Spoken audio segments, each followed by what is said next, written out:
أعوذ بالله من الشیطان الرجیم. بسم الله الرحمن الرحیم و به نستعین. الحمد لله رب العالمین.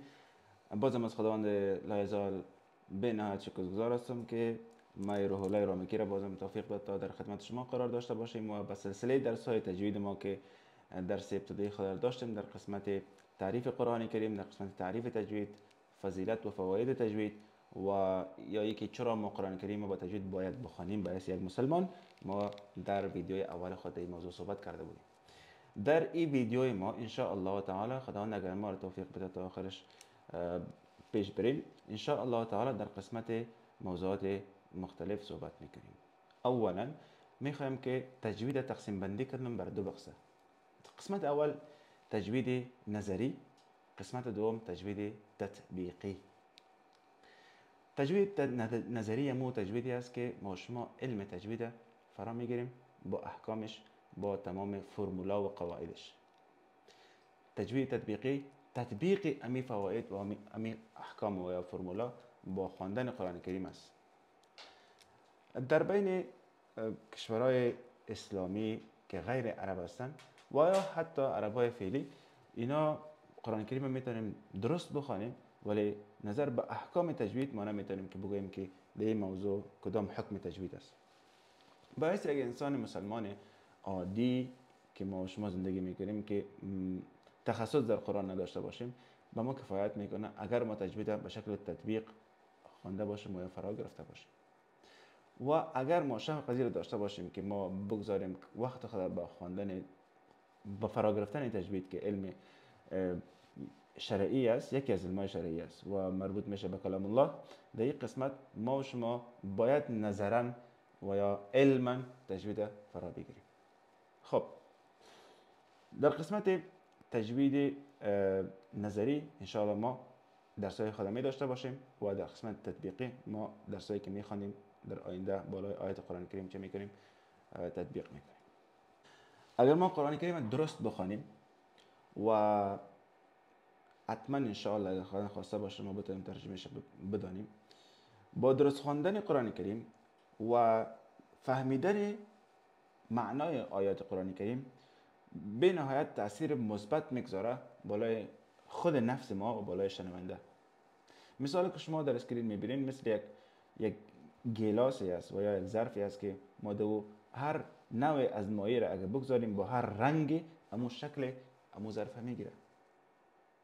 به این خاطر اگر ما قرآن کریم درست بخوانیم، با تجوید بخوانیم، با احکام درست تجویدی بخوانیم، شکل قرآن کریمی که پیامبر صلی الله علیه و سلم برای ما شما آورده او را برش بتیم، بدون شک یک شکل به نهایت مقبول و در گوش ما و در اذهان ما و بالای روح ما تاثیر مثبت می داشته باشه.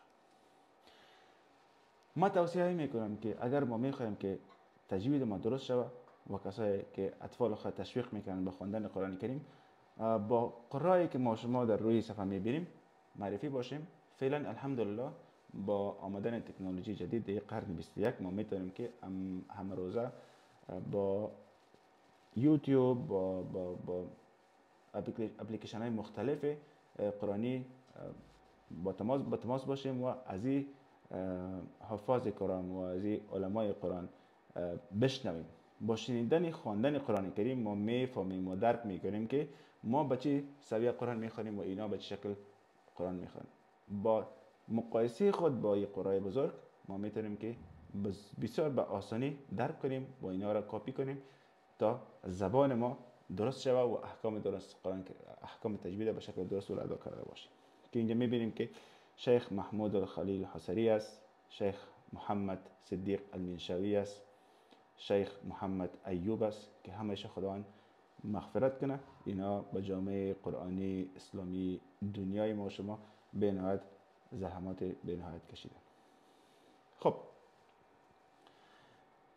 خواندن و شنیدن در قسمت قرآن کریم از نگاه شرعی یک نوع ثواب داره، چنانچه خداوند در قرآن کریم میفرماید و اذا قرئ القرآن فاستمعوا له و انصتوا لعلكم ترحمون.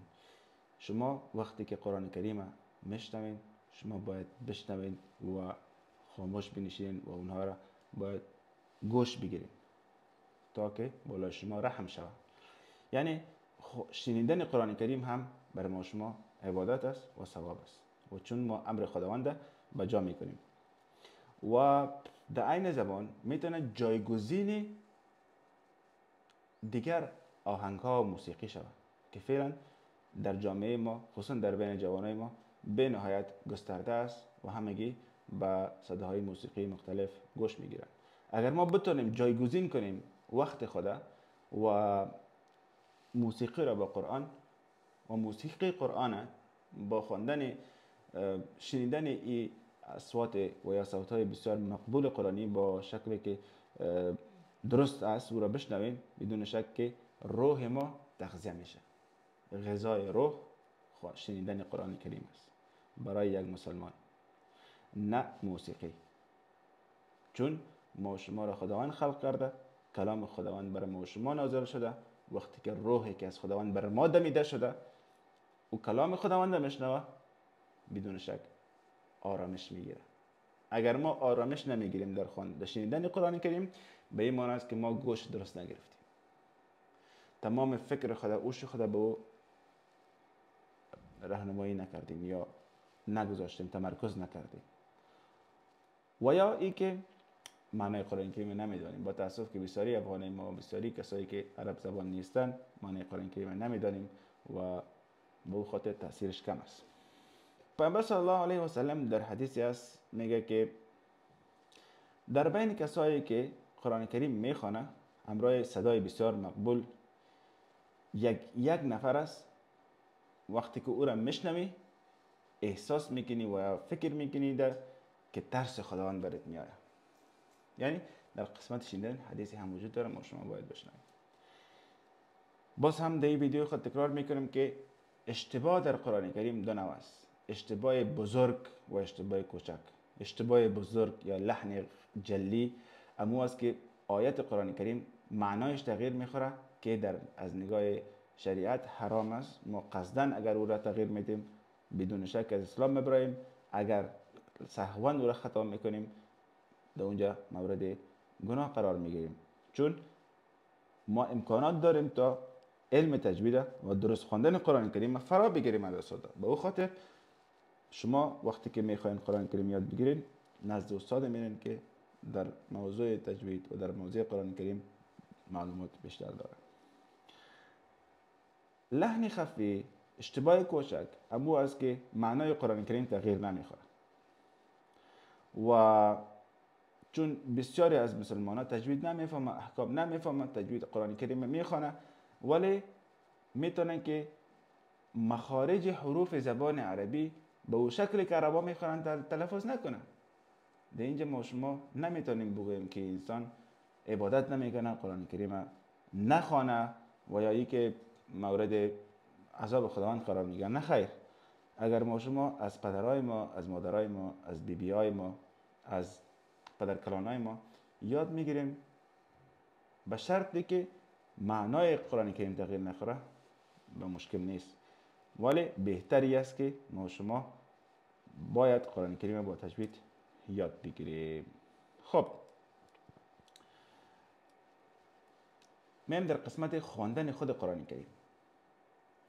کسایی قرآن کریم یاد نداره، در بین افغانای ما شما کسایی قرآن کریم یاد نداره و یا میخوان یاد بگیرن خواندنش از خود کتاب قرآن کریم که مصحف میگیم، در اینجا ما به نهایت به آسانی میتونیم یاد بگیریم. چون کلمات و حروف زبان فارسی، پشتو مثل زبان عربی است. به او خاطر ما شما به نهایت به آسانی میتونیم که قرآن کریم بیاموزیم از خود قرآن کریم با توجه به چند نکته که من بر شما بیان میکنم. در هر زبان بعض صداهایی است که ما شما را کمک میکنه به خاطر تلفظ کلمات. امو صداها را میگیم که صداهای که کمک کننده است، حرفهای صدادار. همون حرفها را به نام حرفهای صدادار یاد میکنیم. در زبان عربی ما 3 حرف داریم که من اینجا بر شما نوشته میکنم: الف، واو یا. این سه حرف در زبان عربی امرای ما کمک میکنه که دیگه حرفا را تغییر بده از جایشان و باعث صدا شود. مثلا در کلمه نوحیها ببینین واو آمده،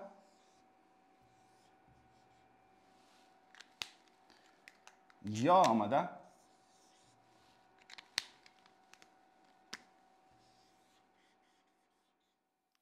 و همچنان الف آمده. خب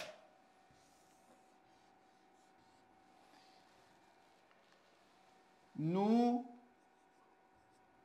حی ها که ما ابی حرکت ها رو دادم.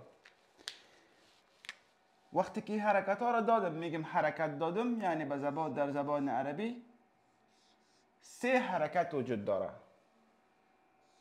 که به نام فتحه است،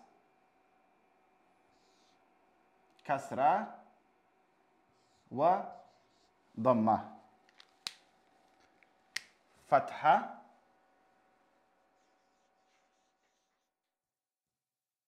کسره و ضمه. به زبان عادی ما، به زبان عامیانه ما فتحه را زبر بگیم، کسره را زیر میگیم و ضمه را پیش میگیم. اینها چی میکنن؟ اینها نمایندگی میکنن از این حروف ما، از این حروف که ما گفتیم که حرفا را چی میکنن؟ حرکت میتن. اینا را میگیم در زبان عربی حرکات و باعث صدا و تلفظ میشن در کلمات ما. ما مثال آوردیم نو، اگر نون خالی باشه اینجا، واو نباشه، ما هیچ حرکتی داده نمیتونیم. ما میتونیم بگوییم که نون، خلاص. اگر حرکتی باشه در اینجا، اگر زبر برش بگذاریم میشه نه. اگر زیر برش یا کسره برش بتیم نه. اگر پیش برش بتیم نو. پس فرق بین حرکات و حروف صدادار ای است که حرکات بسیار به سرعت ادا میشه، بسیار به سرعت صدا میشه و یک حرکت میگیره، یک حرکت. ولی حروف صدادار دو حرکت میگیره و دو برابر حرکات زبان عربی است. دو حرکت میگیره. این را به خاطر بسپارین و انشالله در درس های آینده این را با هم یک جا پیش میبریم و مثال هایش میتیم. خب مثال شما میبینید در روی صفحه. با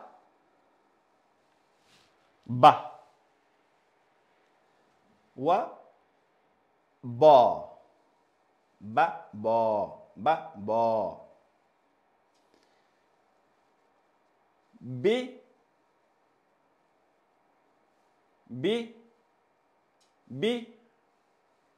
و بی. ببینید گفتیم که نماینده فتحه، نماینده الف فتحه است، نماینده یا کسره است و نماینده واو ضمه است. اینجا هم شما میبینید که با، بی، بو. انشالله که ایره بعدا میخوانیم که همین سه حرف که الف و یا است ایره حروف مدی همچنان میگن. خب این بود موضوعات که امروز خواندیم. یک، در قسمت انواع تجوید که دو دسته داشتیم، تجوید نظری و تطبیقی، و همچنان در قسمت اشتباهات تجویدی که لحن خفی و لحن جلی بود. لحن جلی هم بود که تغییر میخواد کلمات معنا و در اسلام حرام است، به این خاطر ما شما لازم است که ما تجوید بیاموزیم. و لحن خفی و یا کوچک همو است که معنای کلمات تغییر نمیخوره و خوب است که ما تجوید بیاموزیم. و موضوع سومی بود که حرکات و حرفای صدادار در زبان عربی و در زبان قرآنی امی است که الف و یا است و این باعث از این میشه که حروف از جای خود تغییر بده و باعث صدا شود. و این صداها یا بالا می باشه یا پایین یا پیش روی. اگر بالا میره الف، اگر پایین میره یا اگر پیش روی میره واو. و در قسمت از این که به چه اندازه پایین بالا پیش روی میره، دو حرکت. اگر ما یک حرکت میگیم او را حرکات میگیم و فتحه و کسره و زبر و زیر پیش نامیده میشه. این بود درس امروزی ما. ان شاء الله تا هفته آینده شما رو به خدا میسپارم.